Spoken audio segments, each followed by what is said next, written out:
Hi everyone, welcome to Yogatic. My name is Esther Eckhart and this is going to be Yoga for Beginners Part 2. So today I'm going to show you how to get into triangle pose and extended side angle pose from mountain pose.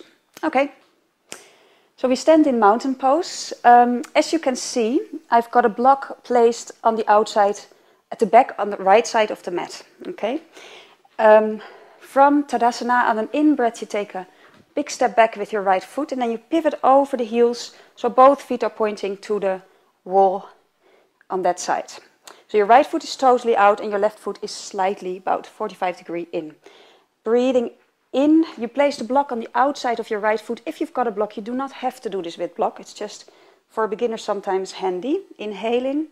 On an out breath, extend over that right leg. Let the left hip come around.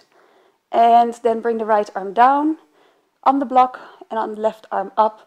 And if the block could be even too low, you could place your hand somewhere on the leg, or the hand could slide further down to wherever your body takes you. If your neck is sometimes a bit painful, you can look straight ahead, or you can look up along the left arm. And I would suggest staying in this pose for about 5 breaths, building up to 15 breaths. The shoulder blades are together at the back, and you lengthen from the base of the spine to the top of the spine. On the next in-breath you come out by pressing into your feet and lengthening out through your left arm. Then you take the block with you and you switch, pivot over the heels again to change the leg to the other side.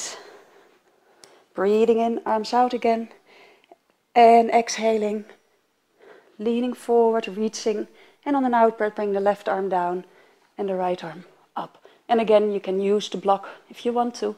You can look up along the right arm or looking straight ahead. And taking 5 breaths to start with. And out on the in-breath you come back up again and you bring your hands down and step your back foot forward towards the front foot. Right.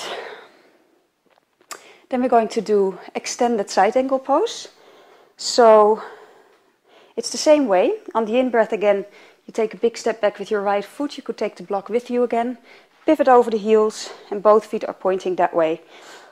Place your hands in your side to start with. Breathing in, pull up your kneecaps and your thighs. Don't overextend your legs, but they're just nice and straight.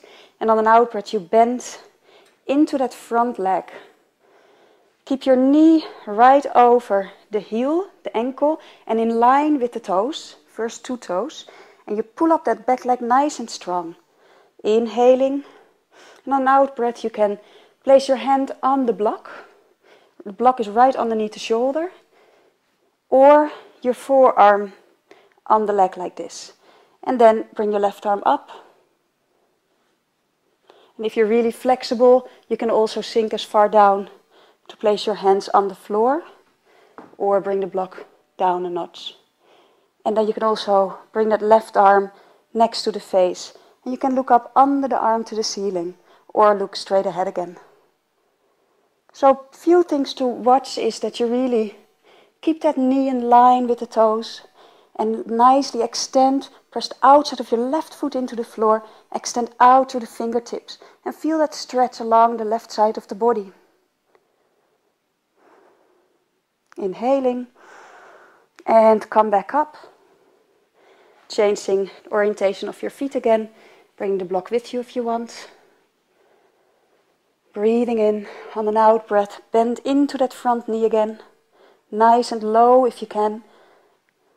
Keep the outside of your foot nicely grounded. Lift the inside of the leg up and place the underarm down or on the block. And the arm next to the ear. Rotate a little bit up to the ceiling. And again, 5 breaths, building up to 15.